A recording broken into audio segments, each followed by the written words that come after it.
Welcome to the AUANews Inside Tract Podcast, an official podcast of the American Urological Association. Thanks for listening. Today's episode is part of the SAU AUA Urology Match Insider series, developed by the Society of Academic Urologists in partnership with the American Urological Association. The SAU AUA Urology Match Insider series provides medical students interested in the field of urology an inside look into the Urology Residency Match process. The Urology Residency Match is owned and governed by the Society of Academic Urologists and administered by the American Urological Association. For more episodes of this podcast, please visit www.auanet.org/podcast. Welcome to another podcast episode in the AUA SAU podcast series. My name is Avani Desai, and I'm a current fourth-year med student at the University of North Carolina. Today, we continue our series geared towards urology match applicants, with this episode focusing on putting together your application. With that, I'm excited to introduce our two amazing guests. We have Dr. Costas Lallas, Professor of Urology and Residency Program Director at Jefferson Einstein, and we have Dr. Kathleen Kieran, Professor of Urology and Director of Pediatric Urology Fellowship at the University of Washington. So thank you both for being here today. Thank you for having us. Yeah, thank you for having me. So I think the first thing we'd love to hear about is just crafting the application. So we can start with, what's one thing students often overvalue or undervalue in their application? So I'm going to go ahead and start with this one. We're going to start with overvalue. And then Kathy and I actually have some similarities in our answer a little bit later on. I'm going to let her expand on that. The one thing I would say about overvaluing is don't put fluff on your application. Where you went to high school or whether or not you were a Merit Scholar semifinalist, that doesn't really make that much of a difference. And when I see things like that on an application, I ask myself, what did that person not put on their application, or what can't they put on their application that actually is a little bit more meaningful? So be thoughtful about what you put on your application. There are guidelines and there's topics, and you need to try to follow those topics. So that's the one thing I think is overvalued, is things that are kind of really outside of what's being asked of on the application. Yeah, I would agree with overvaluing. I find that what is really overvalued by applicants, in my estimation, is the number of publications and presentations. And I know that these are important. I don't want to say that they're not. But what I'm looking for as a program director, as a reviewer, is some depth. I'm looking for something where the applicant was really involved and knows about what they are doing in the research process or in the presentation process. And so I don't want 20 or 30 very superficial things there. I really want something where there is involvement. The second part of the application that I think is really overvalued is getting letters from famous people. And I'll put famous in quotes. And I will talk a little bit later about letters of reference, but I think it's really important to get a letter of reference from someone who knows you well. And it needs to be a letter of support. So that person needs to know you well, know how you will add to the field, and really be able to write in a letter something that will support your application in a meaningful way and say something important about you when you're not in the proverbial metaphorical room. And many times there's a rush to get to a big name, and that big name may not know you as well as someone who's perhaps a little lesser known, or even not in urology. And I know Costas and I have a disagreement about this, but I actually think it's okay to not have all of your letters come from a urologist. I do think that the letters that don't come from someone in urology really need to come from someone who can speak to the applicant's potential acumen, the potential ability of that person to contribute to the field. It can't just be anybody outside of urology, but it has to be someone who can write a very strong letter in the context of future urologists. I'm going to expand on a couple of those things. As far as I agree with the publications, absolutely. And this is the area that Kathy and I actually agreed on. You'll also notice under publications that there is a section for published and there's a section for other than published.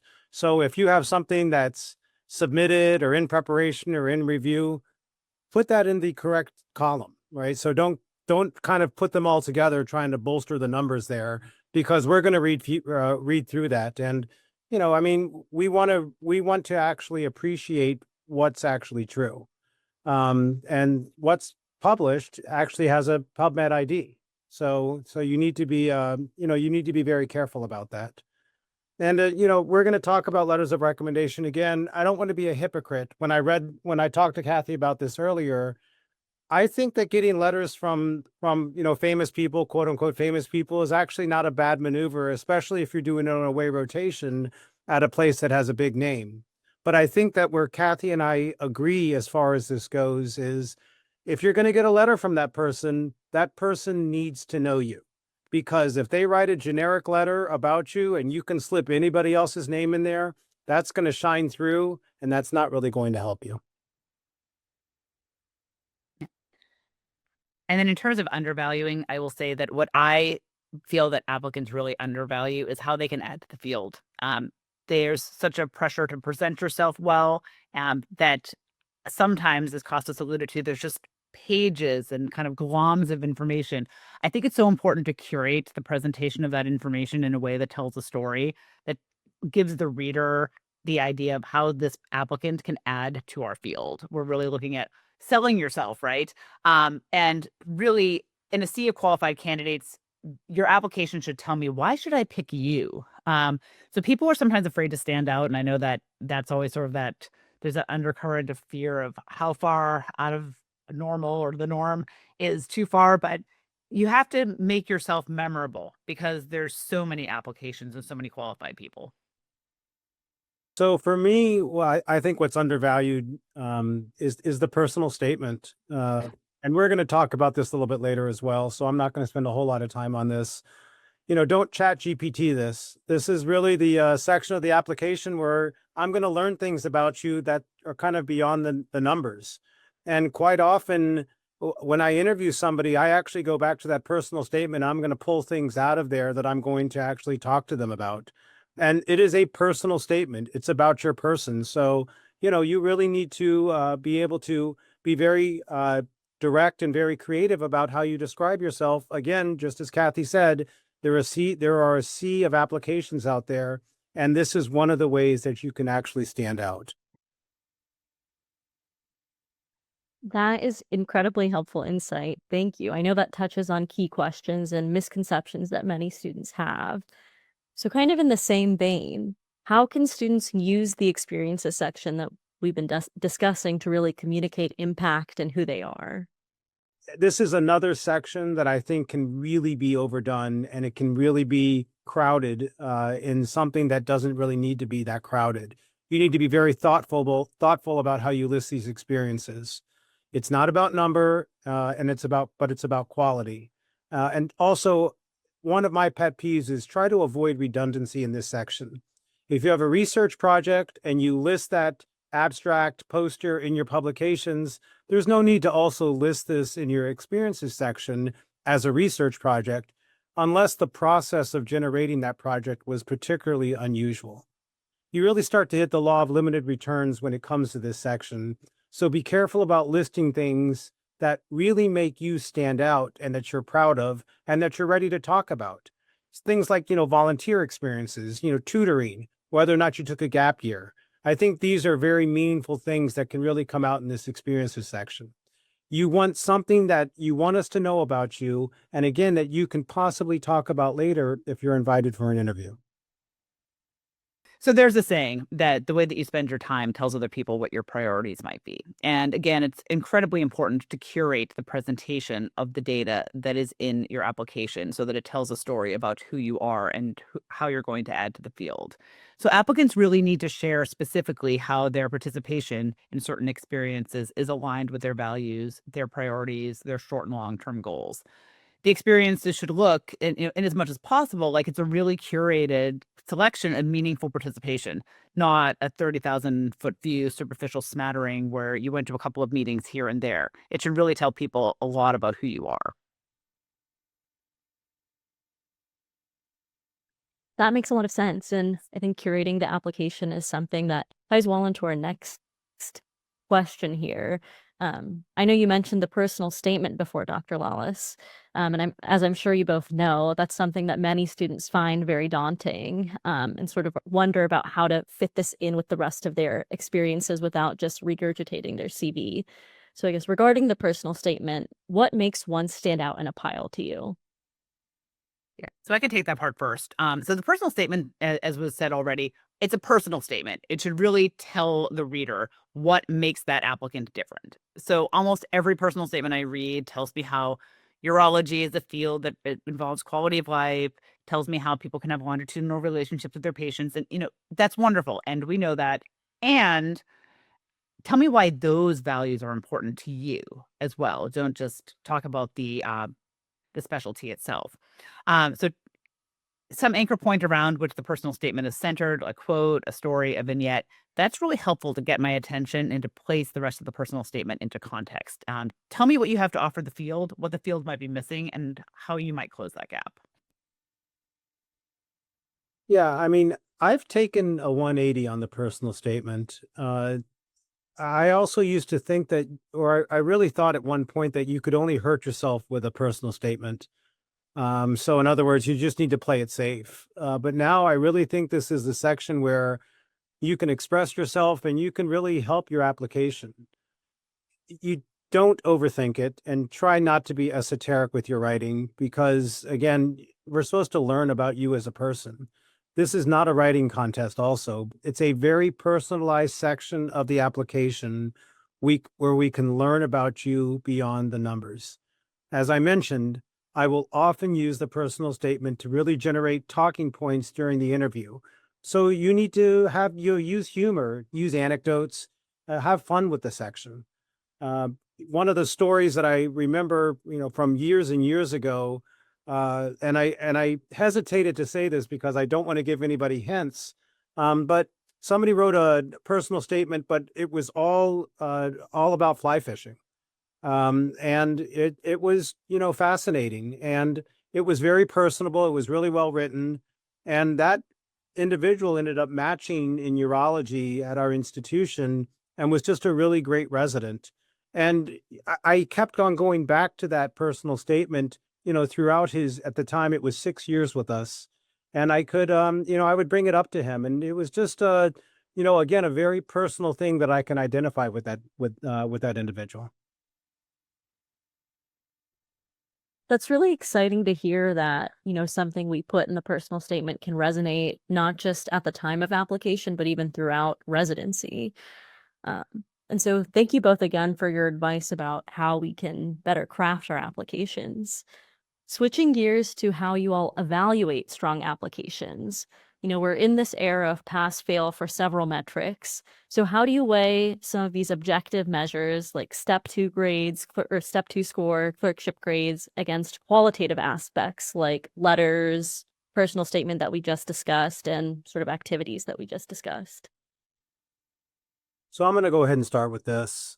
And I'll be honest, I do look at the numbers. I look at clerkship grades. I look at class rank. I look at step 2 scores. I look at honors and awards, honor societies. I even read the dean's letter. But, and I think I speak for both of us here, I don't really stop there. You really have to consider, I really have to consider the numbers in the context of the rest of the application. Again, spend time on your experiences and your personal statement because those are the variables that are going to make your application interesting and make you stand out. There used to be a myth that some programs would use a score to screen applicants in order to give an interview. And if they didn't hit a certain score, at the time it was step 1s. Now, I guess it can be transferred over to step 2s. If they didn't hit that score, then an interview wasn't going to be granted. I don't really think that is the case anymore. I think that, we're a little bit better than that when we actually evaluate these applications.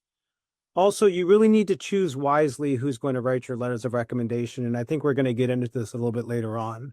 This is a small community. We all know each other. And I'll say over and over again, I hear all the time from students who I write letters for when they come back from institutions and they're like, hey, so-and-so said hi.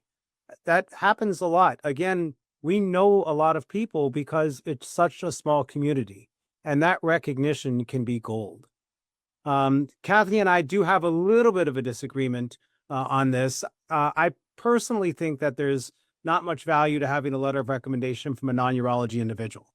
I think that, again, that recognition point, it's very difficult to really touch on that with somebody who's not in urology. And I'll let her expand on that a little bit, how she counters against that. Personally, I think that most of the letters should come from a urologist, unless you have such a special relationship with a non-urologist that they can add something to your application that really nobody else can. Yeah, and I am looking for, when I'm looking at applications, I'm looking for parts of the application that tell me about the applicant as a person and their genuine engagement with the medical field and with urology in particular, and all the aspects. So I think both objective and subjective data are really helpful for this. They have their strengths, obviously. Objective data, the boards are still around. They do help us evaluate people using the same tool. But I think we all know that even when you have objective data and objective metrics, they may be measuring something, but sometimes whatever they're measuring isn't exactly getting at the skill or the trait that I'm looking for in my future colleagues.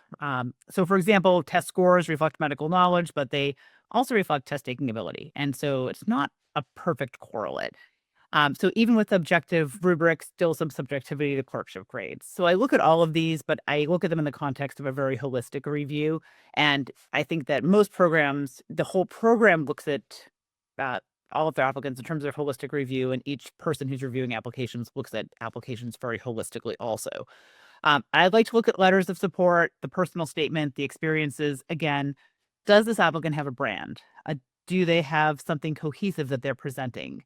Is this a package where they're applying for a job? Because it is a job, right? Are they selling themselves to me? And to the point about the letters of reference, have someone who knows you well. Don't chase after a big name or a urologist that doesn't know you well at the expense of someone who is not a urologist, who can write you an absolutely astounding letter of reference that's going to talk about how you're going to add to the field. And I think you have to have the insight and the humility as an applicant to know the difference. And that's on you to be able to speak to your potential letter writers and ask if they can write a strong letter of reference for you for urology. And then I look at how has the applicant conveyed their priorities and values? Do they have a plan? Doesn't mean their plan won't change, but I want something that's not looking like I'm just winging it. I want something that looks like this person's able to make plans and kind of carry through on things as well. Kathy actually said something that really resonated with me here. This is a relationship. This is a 5-year, almost like a marriage in some respects. So we are going to look for something on your application where we're going to want to spend time with you, where we're going to trust you. Because it is the relationship between an attending and a resident. It can be very, very, I don't want to use the word intimate, but it can be very special.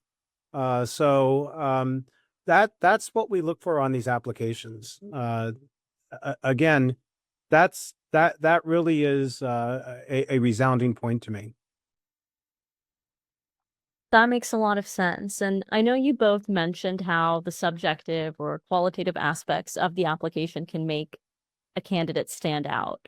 Do you remember any applications that were more average on paper but stood out on deeper review? And if so, what made them stand out? Yeah, I certainly do. I mean, I think we both do. But I can take this first. And I think an important point with this is that when you're talking about an average application in urology, you're still talking about incredibly accomplished applicants. So they're average in this pool of absolutely outstanding people. And there are still some applicants who have tremendous humility, and they almost downplay some of their experiences and some of their accomplishments. Like I talked a little bit earlier about selling yourself. I talked a little bit earlier about humility in terms of asking for letters of reference, but there are some people who are incredibly humble. And as you're reading through, you're saying, oh my goodness, they've done these amazing things. And somewhere in experiences is just an absolutely astounding accomplishment that this person may not recognize as the big deal that it is. And so to Costas's point, I see that and I think, I want to work with this person. Like, I want to work with this person. I'm like, forget about me potentially hiring them. I want them to hire me, right? I want them to come. I'm like, hey, can I be your attending? Can I mentor you? I could learn something.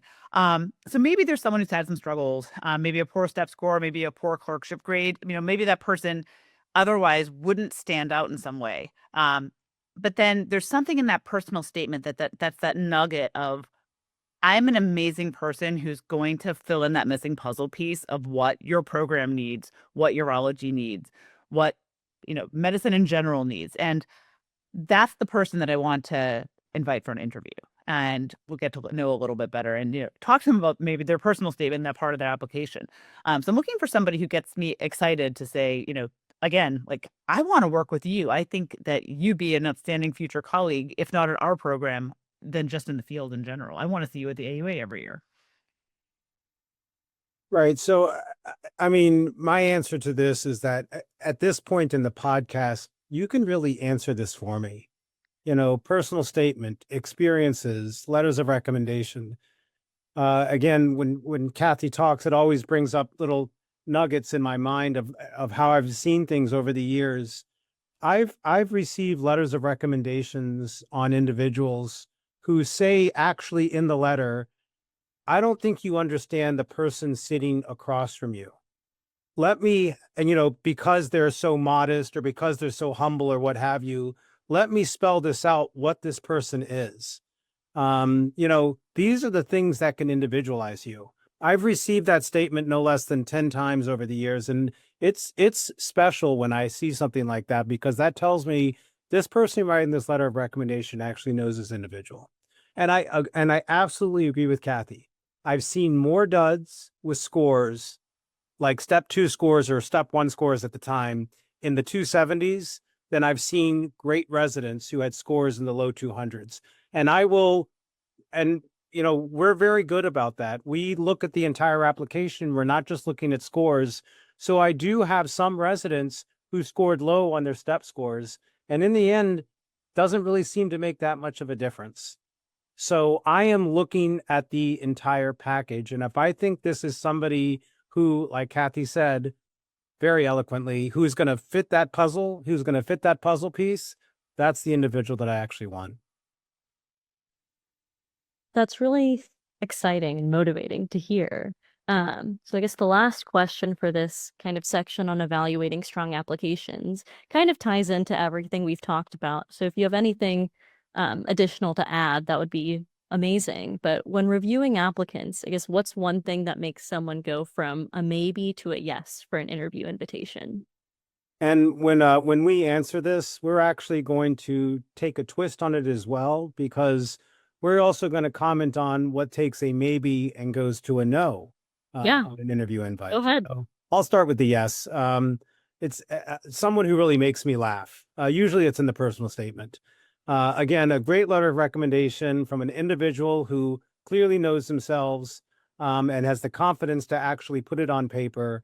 That is something that I'm going to remember. And there are times where I laugh out loud at these applications for all positive reasons. And those are the ones who are going to say, where I'm going to say, hey, this is a good applicant on paper, but it's an even better applicant because of what they can say about themselves.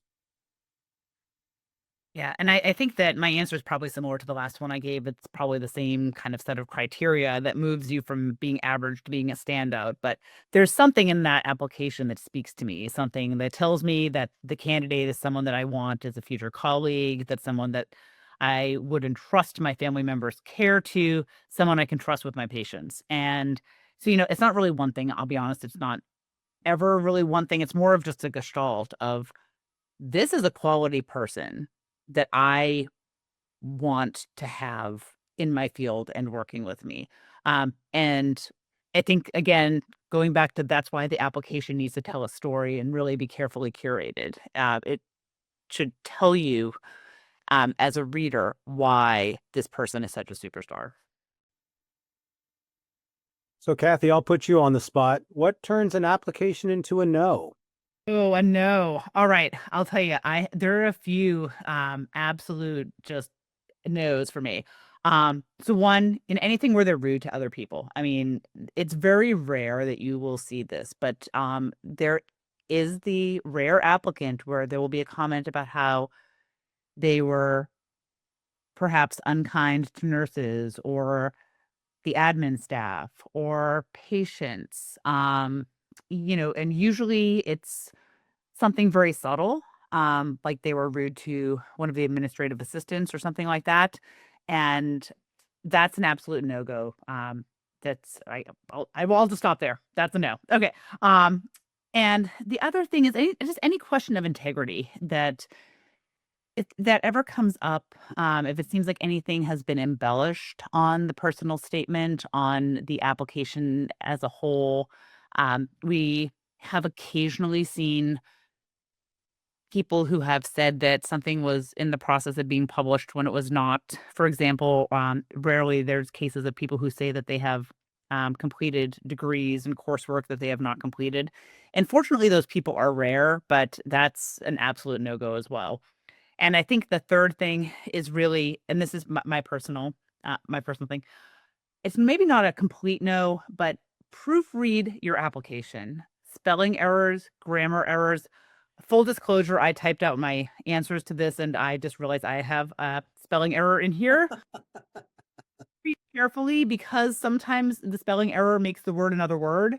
But again, we're all human. We do make mistakes, but take the time to look at your application, put it aside for a couple of days, come back and look at it because surgery and medicine are about attention to detail, and you want to convince your readers and your future colleagues that you are someone who is attentive to detail. So don't be me. Proofread your application really carefully before you send it out. I love that one. So personally, what turns an application into a no? Disingenuity. Even though I know we're talking about applications, this also goes into the interviews. If I get a sense that you're just not being forthcoming or you're just not being yourself, that is a massive, massive turnoff to me. Again, I think that this is a theme that has followed through this entire podcast. You need to curate your application in such a way that we can learn what you are as a person. And if there is any sense that you're not being forthcoming, that is going to be somebody who I'm not going to want to spend 5 years with. Another thing, and this kind of goes back to the letters of recommendation. I have seen students who are great applicants. On paper, they look good. They have good personal statement. They have good experiences, a lot of research, but all of a sudden they don't match.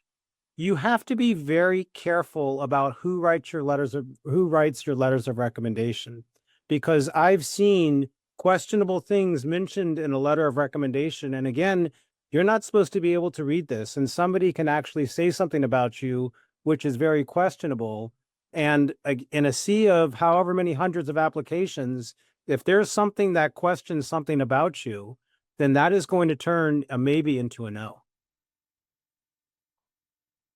Yeah, I mean, that makes a lot of sense. And I think these points about integrity and being genuine and attention to detail are noted and incredibly helpful.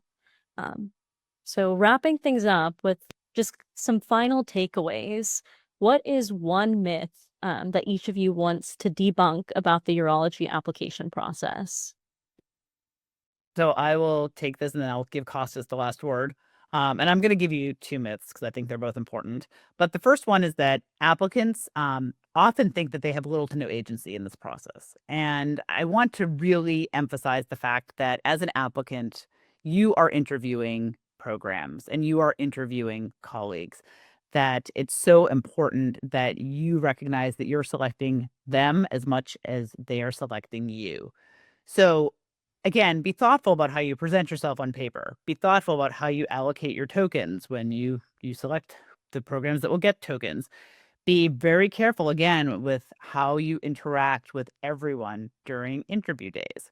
But do your due diligence. Look critically at programs. Look critically at the people within those programs. Be honest. Is this program a fit for you? Absolutely, not at all, or maybe. And if it isn't, that's okay. But then leave that spot for someone else, because that program is a great fit for another applicant. You want to match, but you don't want to match somewhere that isn't the right place for you. And then the second myth kind of goes along with that, sort of a sub-myth, that not matching does not reflect on you as a person or as a future physician. It just means there was not a good fit. And one of my favorite quotes from years ago, I'm going to really age myself here. It was either Ann Landers or Dear Abby, the advice columnist. And she said, it's better to be alone than to wish you were. So I really can't emphasize enough that spending 5 or 6 years at a place where you're not going to be happy and you're going to feel that it's not a good fit is a lot less pleasant than revisiting the application process and finding the best fit for you. So don't just rank somewhere you dislike just to match. Be very thoughtful about how you curate your rank list, although I know that's a whole other topic. Yeah, and I guess my final takeaway, and I'm probably going to broach onto another topic as well. And Kathy mentioned it just a little bit in her statement, but you need to be very purposeful about your tokens or your signals. The purpose of the signals originally was to cut down on the number of applications. For those of us who review applications, again, urology, we're small programs. We take, between 2 and 5 residents a year, 5 being a lot. I mean, that's an incredibly small number. And we were getting between 400 and 500 applications to whittle those down to, again, 5 residents or 2 residents or 3 residents, depending on where we actually are. So signals were created to kind of cut down on that a little bit.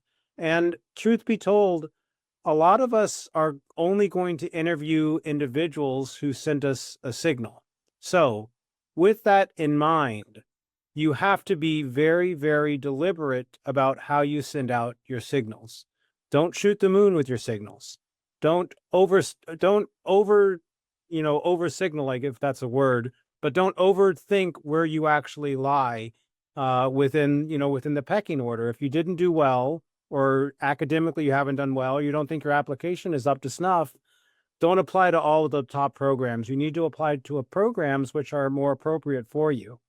So what I tell my students when they come see me about signals is that you really need to send your signals out to a good cross-section of programs that really represent you.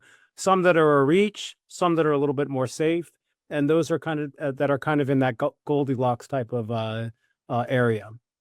And the message here is, and again, kind of going back to what Kathy said, don't send a signal unless you can absolutely see yourself at that program, because in the end, you need to be happy at that program just as that program needs to be happy with you. Yeah, those are great reminders about the value of fit and just being intentional. I mean, I think it's definitely something that we can forget as applicants, and this definitely reminds us about the agency that we do have. So thank you. And thank you both again for these insights. This wraps up our podcast today, and this again was incredibly helpful. Your specificity and the time you took to answer these questions was really, really, even just for me, even incredibly helpful. Thanks again for having me. Thank you so much. This has been an AUANews Inside Tract podcast. To hear more episodes of this podcast, visit www.auanet.org/podcast.